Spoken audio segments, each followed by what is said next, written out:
Because so much is going into the Super Bowl this year. Not only is it Chiefs versus Eagles, there's so much more at play, you know? Like, everybody talks about Taylor Swift and Travis Kelce because they're this idea of like the couple we imagine in our minds, but they're adults. It's like high school, but grown up. You know what I mean? Because she symbolically is like this cheerleader in our minds, this like head cheerleader, and he is not his position, but is symbolically the quarterback in our minds. And so them getting together makes such perfect rom-com sense that there are actually people who think that all of the NFL is fixed just to keep the Chiefs winning, just to keep them going.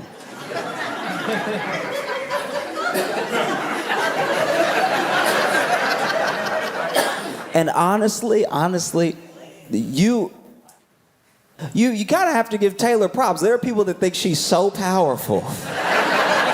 She is single-handedly shifting the course of the NFL. You know? Because this is my thing with it. You know, if it's fixed, why would they be tackling so hard? You don't need to sell it that bad. If most of the teams know they're not going to the Super Bowl, I think you lay off of a couple hits. I don't think anybody's getting CTE as part of a script. I look at Taylor Swift, I look at what they did to Taylor Swift, especially that part of the season when her and Travis Kelce were just starting to date and they cut to her for no reason. And then people got mad that they were cutting to her. They'd be like, why do you keep cutting to Taylor? But Taylor can't control the camera. Taylor was just trying to eat. And then they cut to her, and then she's doing her best to probably not look annoyed, but also she's genuinely having a good time. She's there with her friends. Yeah, touchdown, yeah, right. But then people are like, why do you keep cutting to her? I don't know. This has never happened before. Cameraman's excited too. They might not even mean to cut to her every time. They're just probably like, man, this is a good play, but I wonder what Taylor's up to.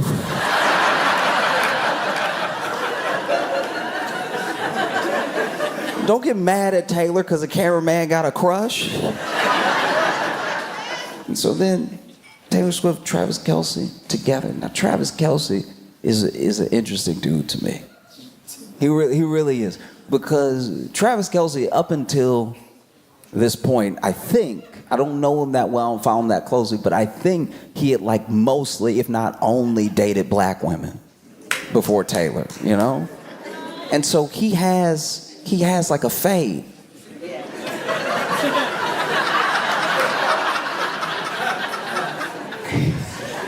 So this dude has a fade, and people were asking him about his fade because he has his platform raised. He was already super popular, but his platform got knocked up a few levels by dating Taylor. There were more eyes on him than ever before. And so then, you know, everyone was asking him about his fade. And then about exactly a year ago, from when I'm speaking right now, they asked him about his fade and what it was like to like invent that look.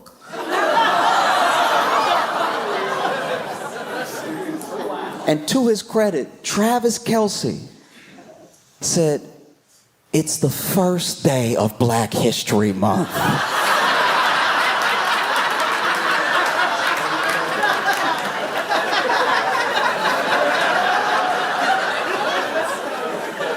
What are you trying to do to me?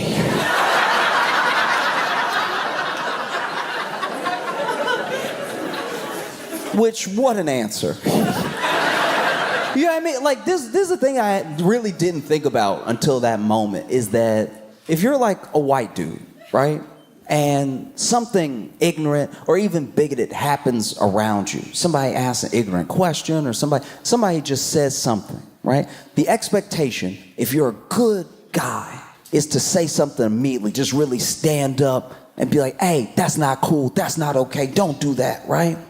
You know, just really, you can't even give it a second. You have to be like, hey, stop right there, okay? Hey, Listen here, pal, cut it out. Hey, look, buddy, don't go any further, all right? Gosh darn it, that's racist. Don't you dare, not in my house, not. Nah, get a load of this guy. No way, not today, brother, right? That's the expectation, that you're gonna like notice it, you're gonna catch it, and you're gonna jump on it immediately. And if you don't do that, then you must have been with that thing. That's the assumption, right? But then you're also, and I really didn't give some of my white friends enough credit in this position.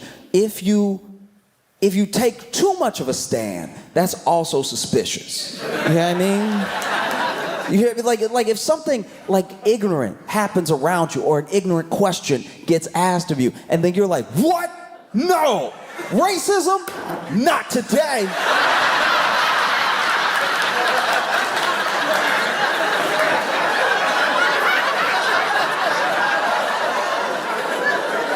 Nah, buddy, I'm putting my foot down. Like,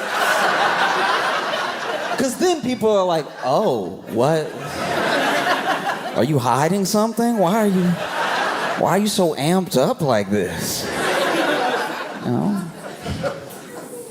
And so to his credit, he's like, guys, look, it's the first day of Black History Month. What are you trying to do to me? All right? I didn't invent that look, okay?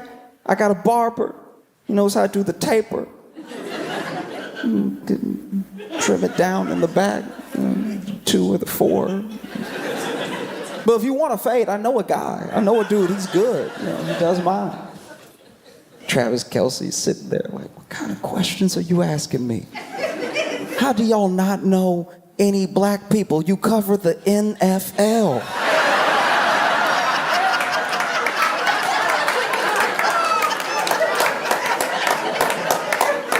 What's wrong with you? You know? And Travis and Taylor together, they do, to me at least, you know, the little bit that I engage with it, because I don't necessarily follow either one of them closely, but every time I see them together, they do look like picture perfect in a way where I'm like, okay, obviously you're going to get the conspiracy theories, but the conspiracy theories were weird to me because they were like people upset, but what's there to be upset about? It's football. She's blonde. We're in America. This is the most American thing that could be happening. And there are people that are like, no, it's a psyop. I'm like, against who? It's a beautiful white couple. Who are we trying to trick? What is the plan here? Though that's how you can tell there are some people that just need to be mad about anything possible. I'm like, what? You're the one that said stop kneeling, and now you're mad at Taylor and Travis Kelce for holding hands. What's crazy about the Super Bowl for me is that no matter who wins, no matter who it is, the celebrations I've always found very odd. You know? I understand celebrating when you get the touchdown. I love those. I hate it when the NFL tried to like clamp down on any showboat, any celebrations, because you just did one of the hardest things in the world. Imagine if you did that for like a scientist. Scientist finds the cure and he can't even do a little.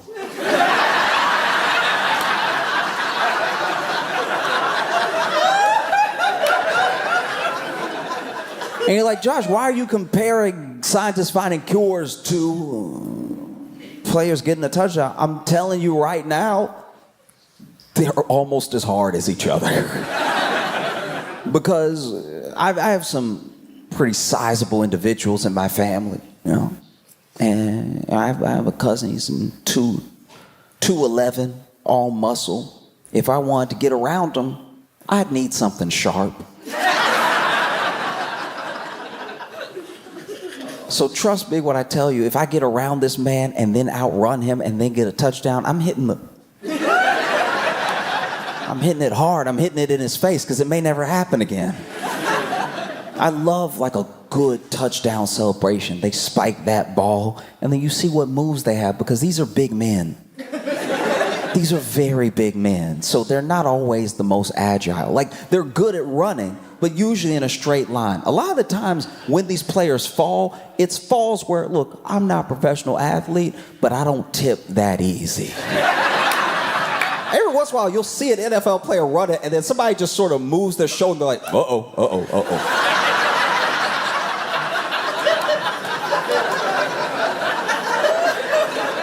That's my favorite, is when they catch it, and then somebody's too close, and they're like, we going down, all right. No, but when they get in the zone, they've spiked the ball, there's a couple seconds left, and they're allowed to celebrate. This is when you could really do it. And they hit something you didn't even think was possible, you know. Really flowy with it. You know what I mean? They use their hips and stuff. And so, no, that's my favorite. I wish it was even longer. They should get more time to do it, you know? Like, hockey has whole breaks for fights. You could let a guy run in and get on his hands and knees, and then the other guy's like, yeah!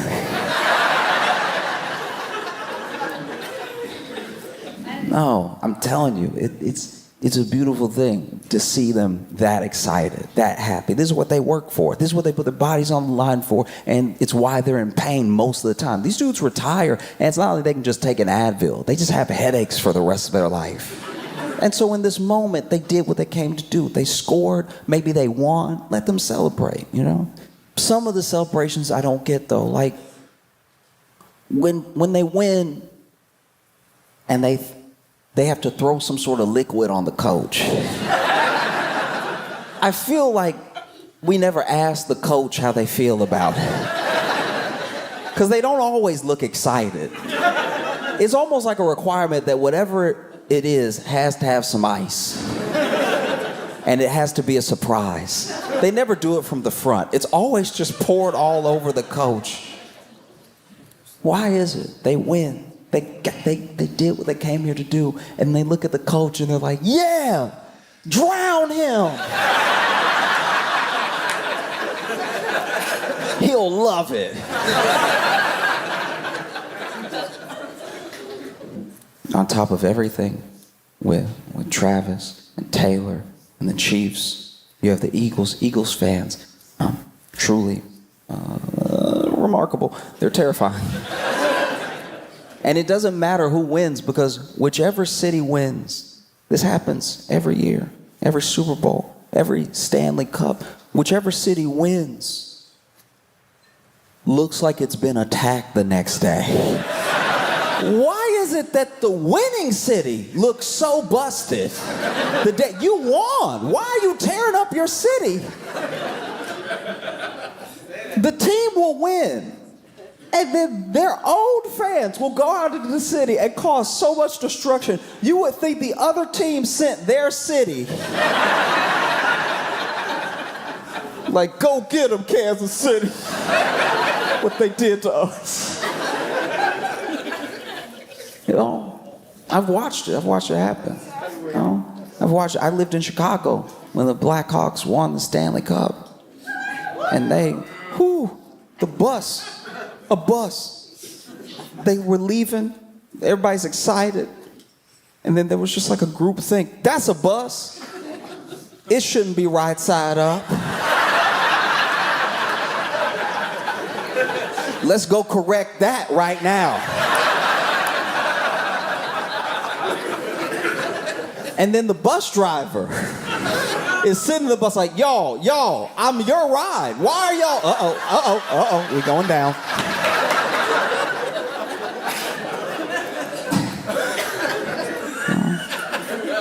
And on top of it all, you have the Super Bowl halftime show performed by Kendrick Lamar. And as far as we know, SZA and potentially some other guests, you know. And this is wild. You know, Kendrick said it about himself, but truly, we're seeing astronomical, historical levels of him being the biggest hater in the world. Fundamental hate. A hater where I pray I never have a hater that plans as well and executes hate so efficiently as Kendrick Lamar. This man hates hate.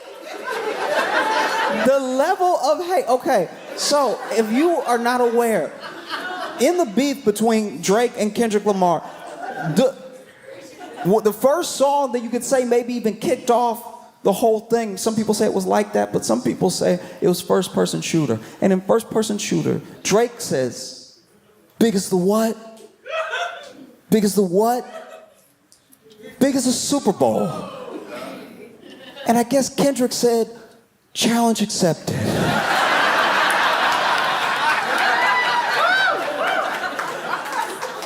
Because you're not ready for the level of hate I can bring.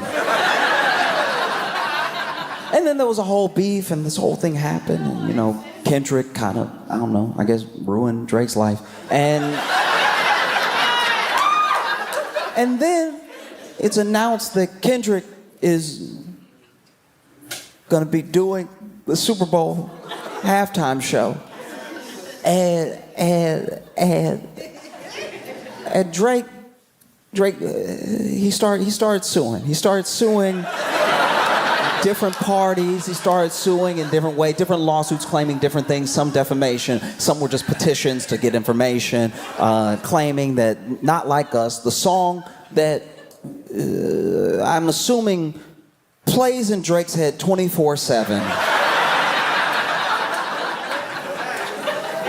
You know, that song that they use bots. They must use bots. That's why it's so popular and everything. And then he withdrew one lawsuit and he filed another lawsuit. And it would seem, I'm not Drake and I'm not on his team and I don't know his lawyers, but it would seem that all these lawsuits are to, in some way, hopefully, possibly, stop Kendrick Lamar from performing Not Like Us at the Super Bowl.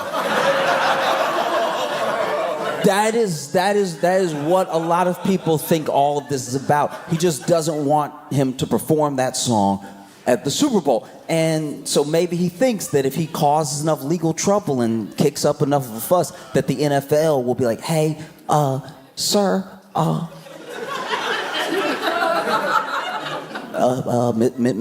Mr. Lamar, Mr. Morale. I heard it, great album.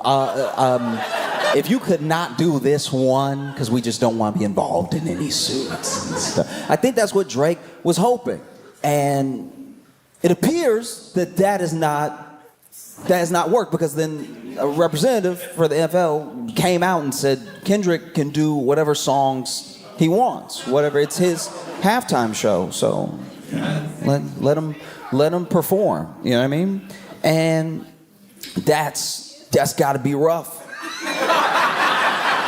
That must be rough if you're Drake to hear that, because now all Drake can potentially do is sue sound. That's the only thing he hasn't tried. If he comes out and is like, hey, anybody making noise can get it, all right?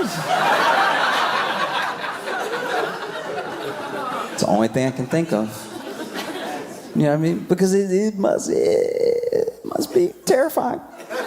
If you're Drake, to think that Kendrick might perform Not Like Us at the Super Bowl halftime show, one of the most watched events in television, period, might be him doing a song he wrote about you. A song that already, as I'm speaking, has won 3 Grammys. That's gotta be terrifying, to think that he might go out there and perform Not Like Us at the Super Bowl. And the audience knows every word. That would be terrible. That would be, because I would never want to know that. Even if somebody made a song that was devastating about me and my life and it really tore me up and everybody liked it, I wouldn't want to know that they knew it word for word.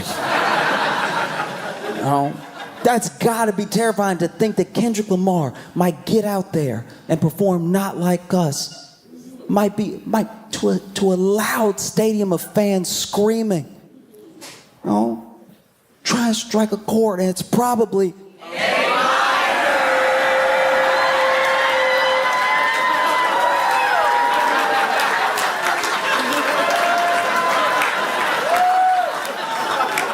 I think even scarier than Kendrick performing Not Like Us is the audience performing Not Like Us.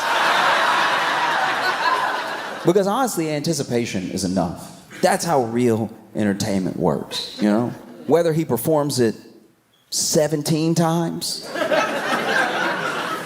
or he doesn't perform it at all, it's already met the moment in that way, you know? Everyone kicking up a stink about it is what actually caused it to get so much attention, just to see if he'll do it, you know? I mean, I hope he does it. I kind of hope it's the only thing he does.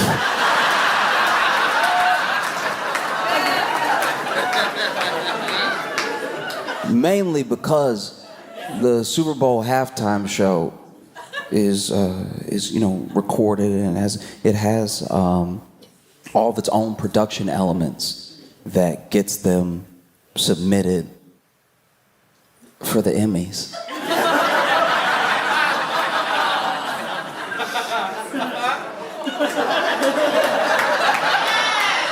And so there's a chance that this granny-winning song might become an Emmy-winning performance.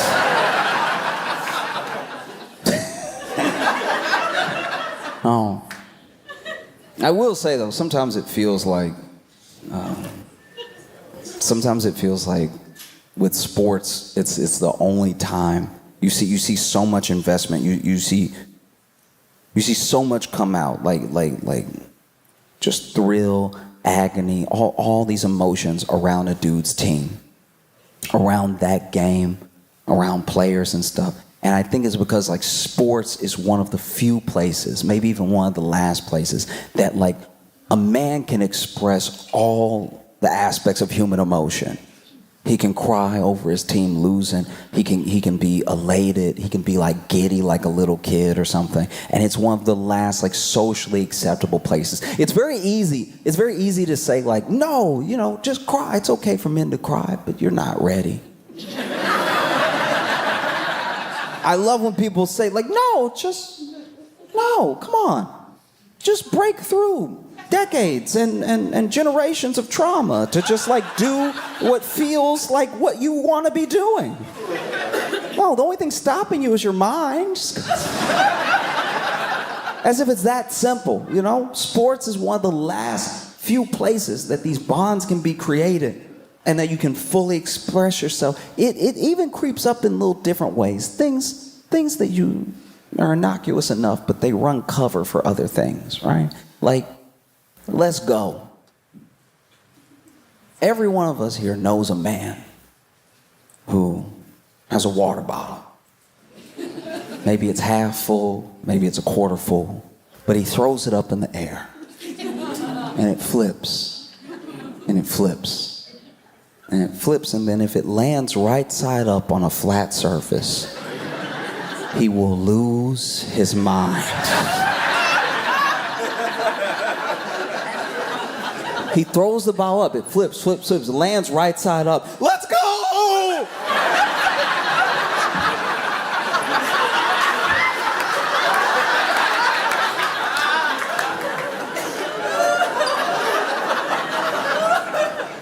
Like, let's go was just invented to run cover for dudes crying. It is. Go! It's the same mouth movement. It's the same shapes. And if you scream, let's go hard enough, you know, you can squint. And when you squint, people can't tell you're crying. Because we've all known a man All of us here have known a man where his team, whatever the reason it is that he loves that team, it doesn't matter. His team is down. All right? Loved this team since he was a little kid. Memories going to the stadium and everything. His team is down. It's a very important game. Playoff game. Maybe the game that decides whether or not his team goes to the Super Bowl. This team that he loves, who maybe has never got this far in a long, long time. And they're down with 3 seconds left. They have possession, and they throw a Hail Mary pass. All right? Wide receiver is running for his life as hard as he can. He jumps up in the air, and then by his fingertips, he manages to get control of the ball in the air. He clenches it tight. He lands. Touchdown. Touchdown. The team was behind, and now they're ahead. They've won. There were 3 seconds left. The game is over. And then your friend, who's not on the team,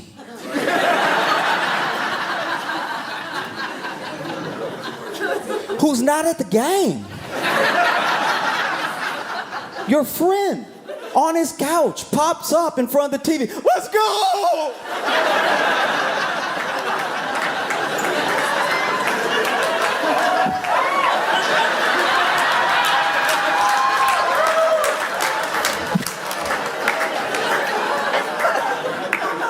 Like truly, as men, I don't even think we would need let's go if we just felt more comfortable saying, I really needed that.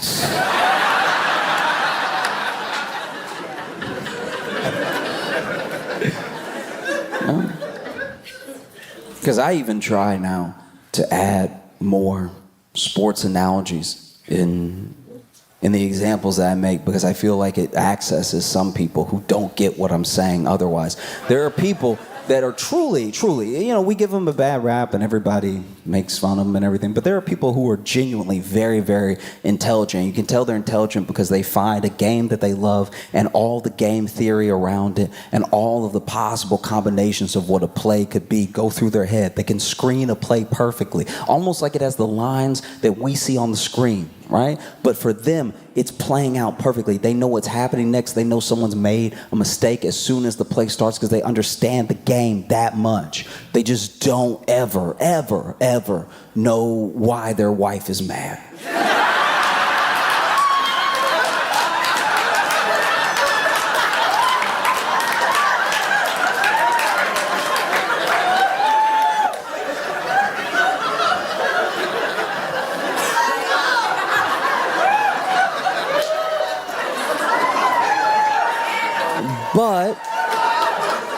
But I think if we incorporated more sports analogies in arguments, people would understand what went wrong. You know what I mean?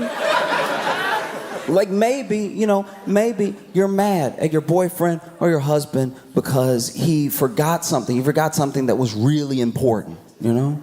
And maybe it was like your sister's birthday and you had so much going on that you asked him to go pick something up and then meet you at the party. And instead of going to pick it up, he just met you at the party. And now the place is closed. And so it looks like you didn't get your sister anything. And so you're upset with him because you asked him for this one thing. And instead of doing it, he just kind of blew it off, or he wasn't paying attention, or he genuinely just forgot and then showed up and he doesn't understand why you're upset. But if you say to him, look,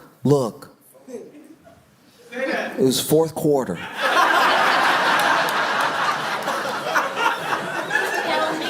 It was fourth quarter, and you're at the 3-yard line. Like, you're in danger of the other team getting a safety. That's how clutch this is. You only have a few seconds to pass off that ball, right?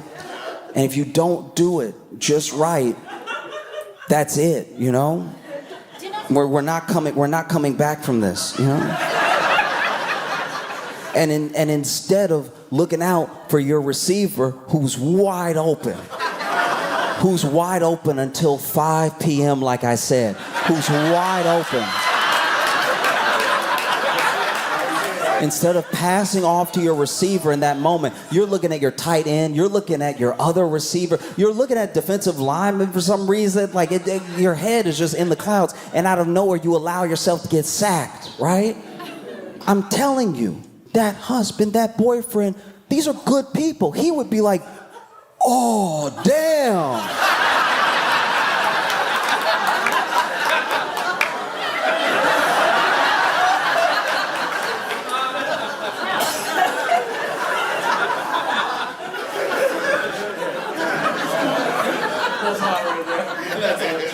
Her present was the receive. Oh.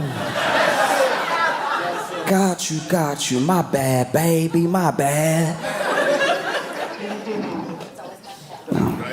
Even in instances that people are like insanely divided on, like to the point of threats, to the point of the threat of violence, even in political arguments, if you use some sort of football analogy, sometimes that cuts through, you know?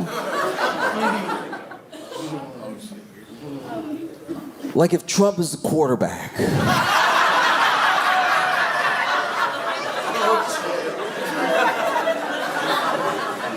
And he hikes the ball, because this is the play that he called. He called this play. This was his play that he wanted. He gets to call the play. Not always, not every play, but this play specifically. He called this play because he wanted to do it, because he thought it was a good idea. This was his play, right? And then everybody was open. The tight end was open. The wide receiver was open. All right, defensive backs. Everybody was doing what they were supposed to do. Everybody on the sideline was cheering, giving support like they were supposed to, and everybody on the field was playing their position as best as possible. And the screen was even working well. You know, everybody's moving out of here. People are wide open, and then your quarterback, rather than throwing what could potentially be a touchdown pass, he just sort of threw it out of bounds. Which is confusing. So the next time that y'all huddle up, you ask him, you're like, hey, what was that? What happened? That was the play that you picked. Why'd you throw it out? Were you scared you were gonna get sacked? What is it a time thing? You're trying to stop the clock? Like, you're trying to give him the benefit of the doubt in as many ways as you can. Like, hey, so what's the plan here? You're literally bent over, huddled up, looking in close. What's the plan? What are you doing? What is the goal here? Because I thought I was playing my position perfectly, and then you do the. So what's next? What happened? Tell me what happened. And then your quarterback is like, I think the ball was black. I don't know.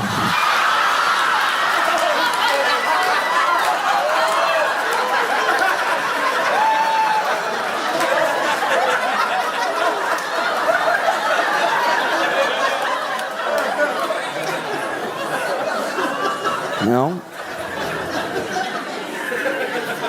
I'm just saying, right?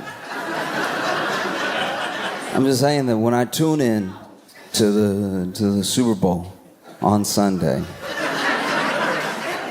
I plan to watch a good game, hopefully a game that makes sense, hopefully a game that is epic enough that it can yield more analogies for my daily life. And if Kendrick Lamar performs Not Like Us, I'd be a liar if I didn't tell you that even though I wasn't on stage and I wasn't at the game, I wouldn't pop up off my couch like, let's go!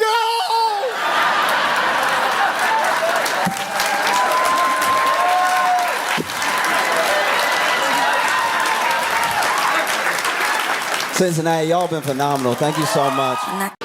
Have y'all seen the Barbie movie yet? Yeah, okay, like yes or some no's. I haven't seen it yet, but I'm very excited to see it. Mainly because of what it's doing to white women. This is crazy. This is wild. What is happening? Like, I haven't seen it yet. I don't know what's happening in the movie, but white women are walking out militant as hell. This shit is Malcolm X for white women. This is fucking crazy. Dude, all of my white female friends that walk out of the movie are like, maybe we should do something about the Supreme Court. I'm like, jeez. What is happening in the movie?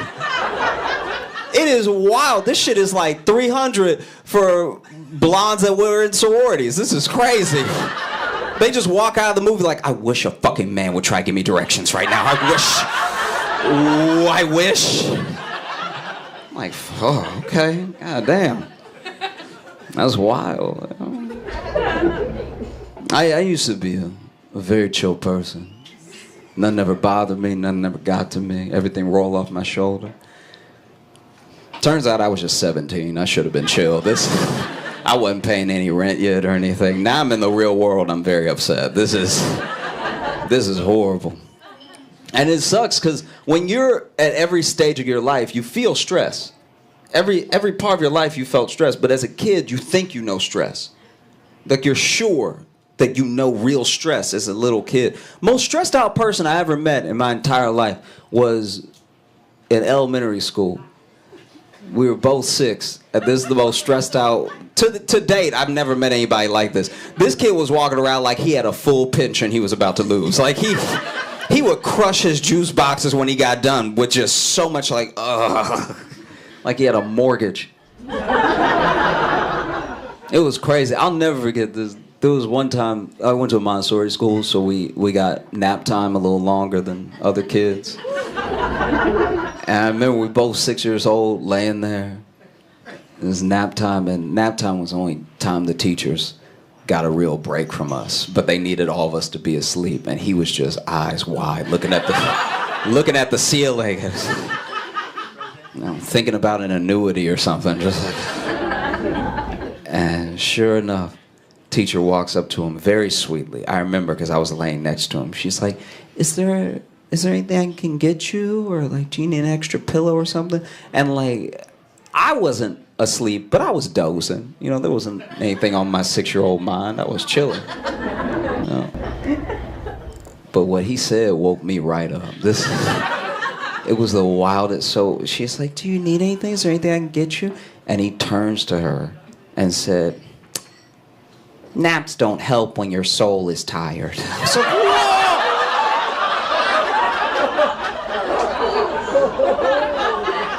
Little man, what have you been through? What's happening right now? Oh, it's terrifying. It was crazy. I went to college for design, and it's funny how when you're graduating college, right at the end is when they tell you you could have not done any of this. It's like the dean is like shaking your hand and handing your diploma and whispering in your ear. It's like, you didn't have to. And I remember I was just looking for any job that I could get out of college, and I started working at a grocery store. And I told them that I majored in design, and they were like, oh, you can design how we put up the grapes.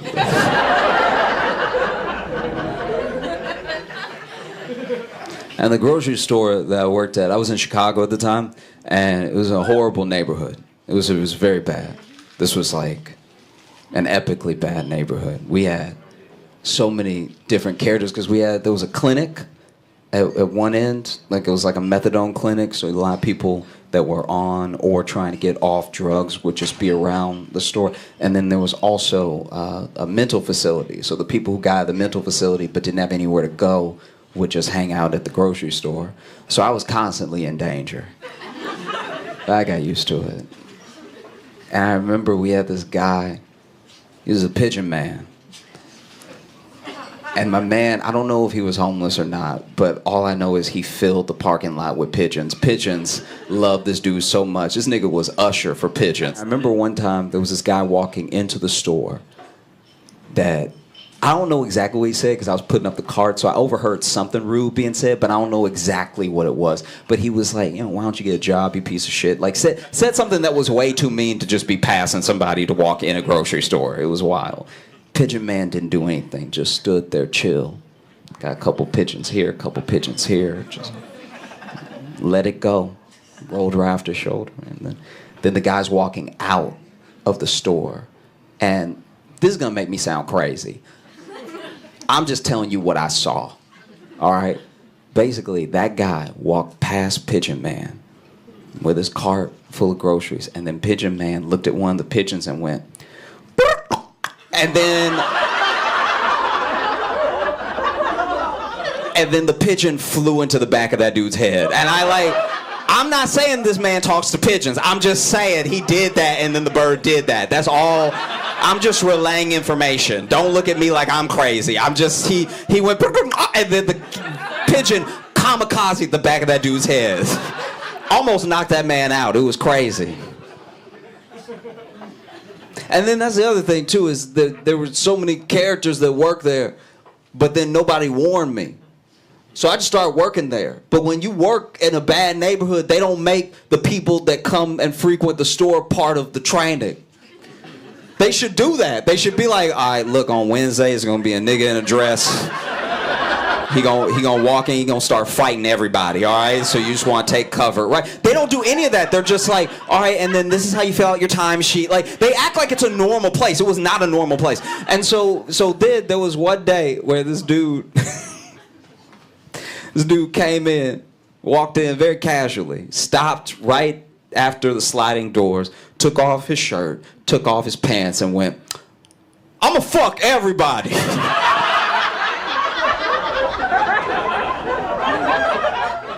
And then everyone started leaving the store. Everyone casually started filing out like it was time to go. No one protested. No one even stood to see if he meant it. Everyone was just like, all right, should have got here earlier. I was ringing up a woman in my line, and this old, like, 80-year-old woman, I'm not even quoting her, she was like, "Fuck those grapes, not getting fucked today." And just keeps walking out. It was insane. Because then this is the worst part, too. They never had good security guards there. So then the man screams, right? And apparently he just does this. That's what he does it so much that customers were like, "This is when we have to leave. This is not, the bread's not worth it. It's fine." You know what I mean? And then, all right.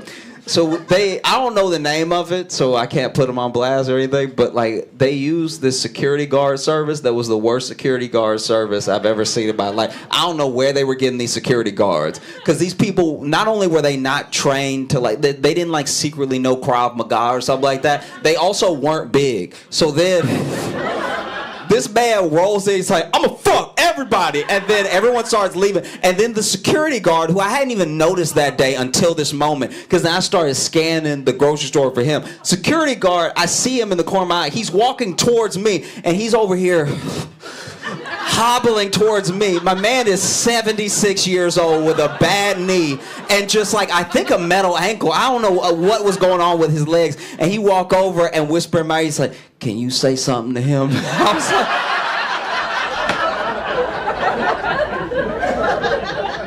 "Can I say something?"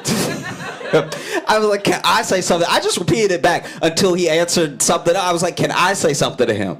Can I say something to him? Like, can I say that?" And finally, he's like, "Look, young blood, I asked them to give me a gun, and they said no." All right?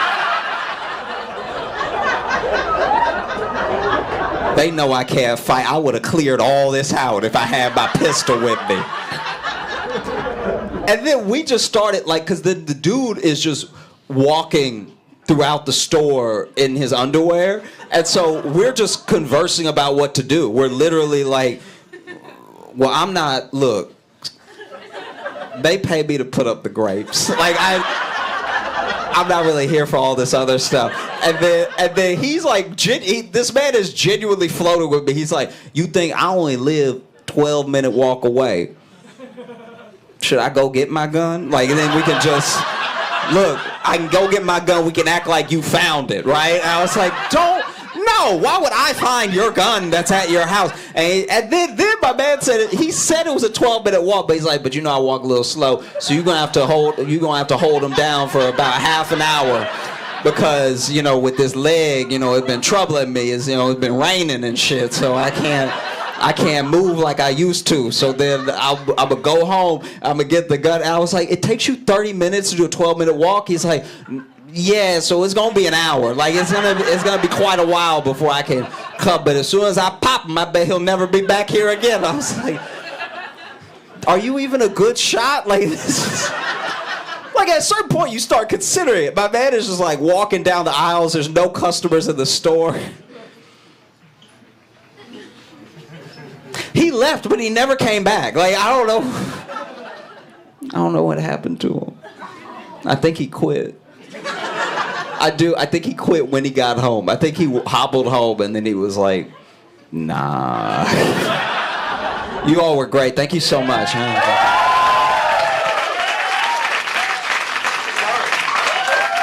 Keep it going. Keep it going. Josh Johnson, ladies and gentlemen. Who would have thought, by the way, who would have thought that it would be this administration, that it would be Biden's White House that brought us apparently the most dangerous dog of all time? If you didn't read the story, basically Biden's dog, named Commander, by the way, that's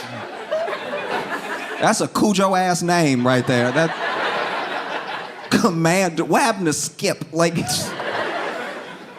anyway, Biden's dog is on record. They've been keeping a tally for biting people at the White House 24 times.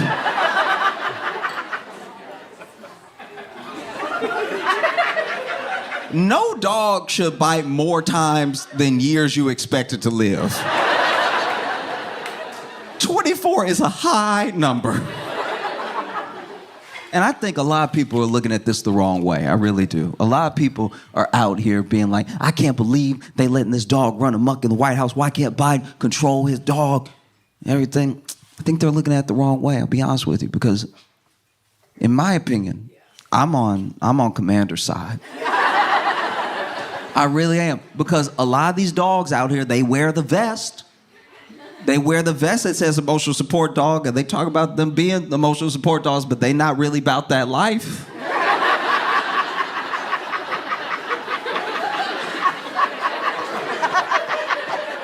Every emotional support dog I've ever seen has been very passive. And now we want to punish one for taking action.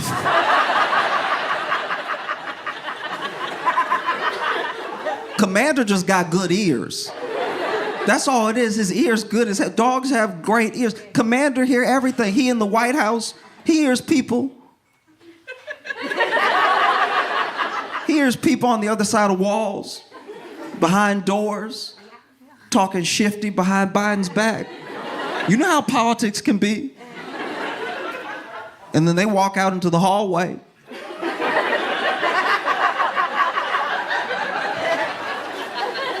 And Commander standing there, looking at him like, call my daddy old again.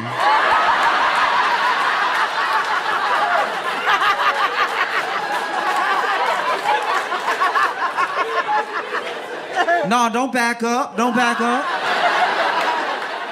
No, you was talking all that good shit earlier. What's... Say it again. You know what trips me out about this story? You know what really stresses me out about it? Is that when you read the story,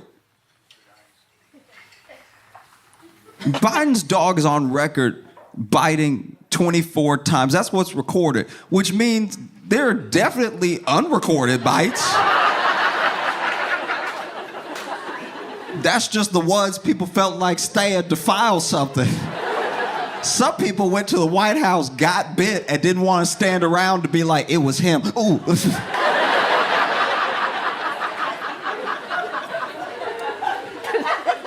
The other thing that really trips me out about this story is that the dog is on record biting 24 times. Never said 24 people.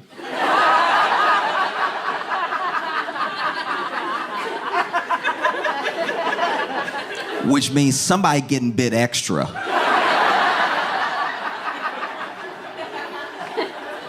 There's a chance this dog has only bitten 5 people.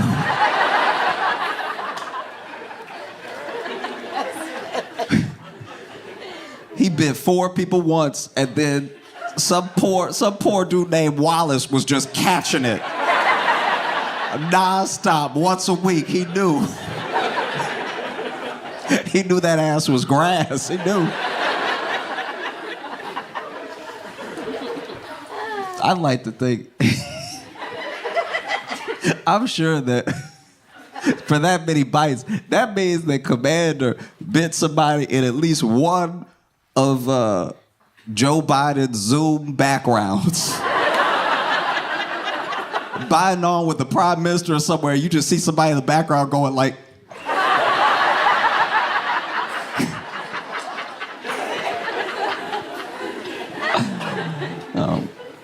I think they're looking at it the wrong way. I really do. You know, talking about why is this dog even in the White House? He bit Secret Service. Just make Commander Secret Service. You know, Secret Service is very predictable. I actually worked at the Tonight Show when Obama visited, and so Secret Service was there. And you see them in action. Look, big dudes look very Men in Black. They got the shades, they got the earpiece, everything. They're standing next to the door. I'm not gonna lie, that must be like hell when you Secret Service, because anytime you stand next to a door, there are people that are like, is the president behind that door? You know? But yeah, you would see Secret Service stand there, and look, I'm sure they're very good at their job. I'm sure they could kill you any manner of ways. But tell me what's more intimidating. A dude standing there that you might be able to get past, or a random dog.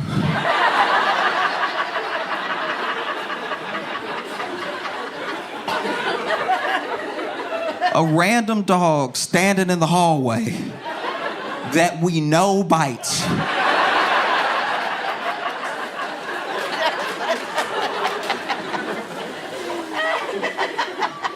It would fix so many different things if they would just let Commander be Secret Service. It really would, you know? Sometimes Biden is giving a speech, and look, please, it's fine. It's me. You don't have to hold back, all right? It's me. I'm your friend. Don't pull back on me. We all know that sometimes Biden is giving a speech, and we are like, just get through it.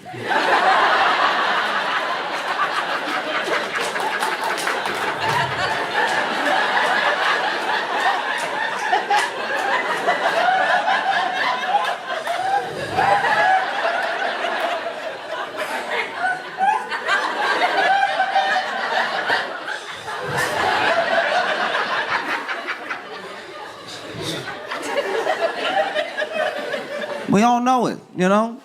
It's fine. You don't look, I'm just stating a fact. All right? Don't pull back on me. I also voted for the man. Fox News is not here right now. We can all be honest. Sometimes, not every time, not every day, but sometimes Biden is giving a speech and it low-key look like he having side conversations with death.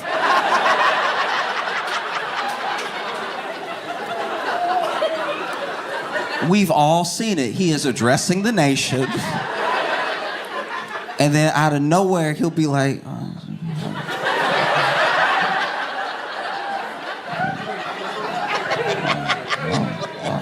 and he cussing death out too. Like he really let death have it. Like, you said you wouldn't take me on a Thursday. Why don't you get out my face? I'm trying to do something. And then he'll turn back to the camera like we didn't see any of that. The man is getting distracted sometimes. It happens. It happens. Happens to all of us, you know? You get distracted. But I think that's why you need Commander.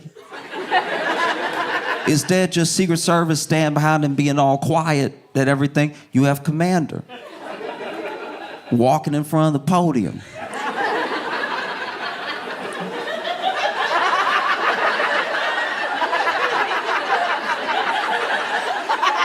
Stalking.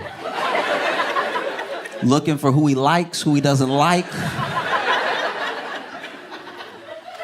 Commander sees somebody and he's like, Hey! Cut that out! Commander getting loud is exactly what Biden needs. Every 30 seconds, you know. Give him the speech, you go to turn. Oh, yes. Everybody wins. I love being here though, because y'all are Y'all are great, you know? Genuinely, I don't know. Some parts of Portland do confuse me. And I'm not acting like I did the reading, so just let me be dumb for a second. You don't need to explain any of it. I'm just saying it did. 12 bridges is a lot.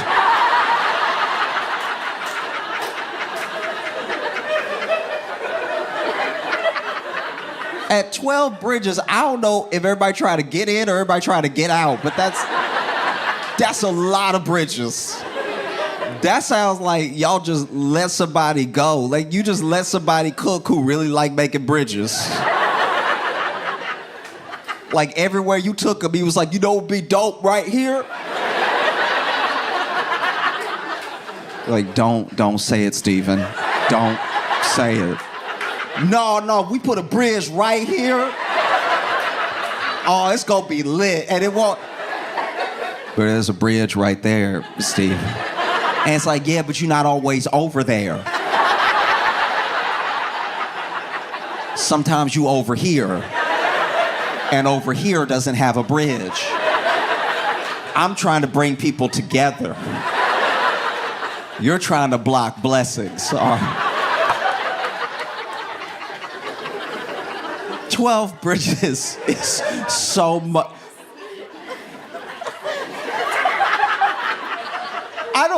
Look, this is gonna make me sound dumber. I don't even know where all. At 12 bridges, one of those bridges gotta be to Narnia. There's no way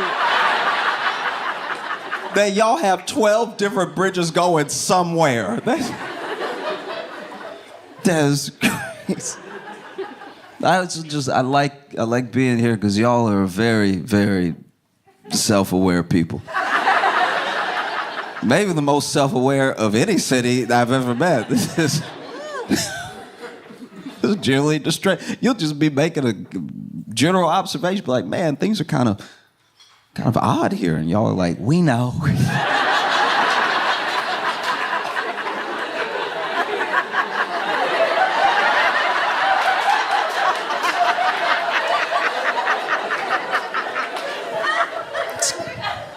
We try.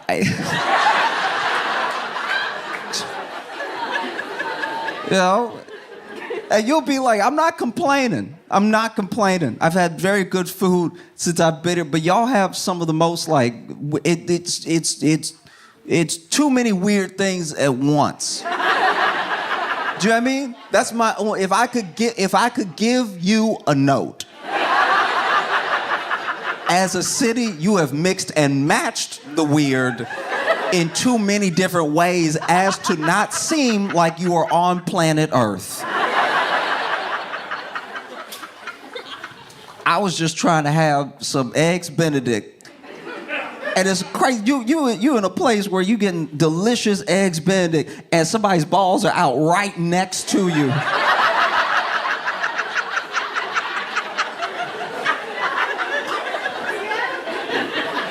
And I'm over here,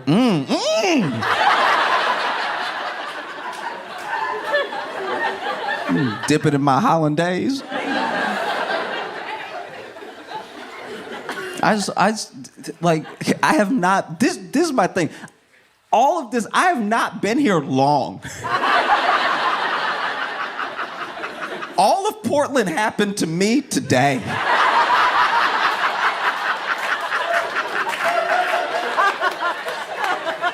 At least New York gives you like a second before someone robs you. They let you get situated, get a little comfortable, let your guard down, then they snatch you. Y'all just come right out the pocket. I met somebody acting crazy as hell. Not even just acting crazy as hell. And that was my Uber driver. That's like, y'all really don't mess around. Y'all want people to know. So y'all are some of the most creative. I'm just trying to use nice words for it. I saw a dude with a cape wearing a computer monitor. dancing to no music. This man just on the street like, all right. Blown away, but I've had some good food since I've been here. Y'all are interesting because it's like y'all are weird, but also like some of y'all just very, very healthy, health conscious, healthy food and everything. This seemed like the only city in America that might have organic crack. Like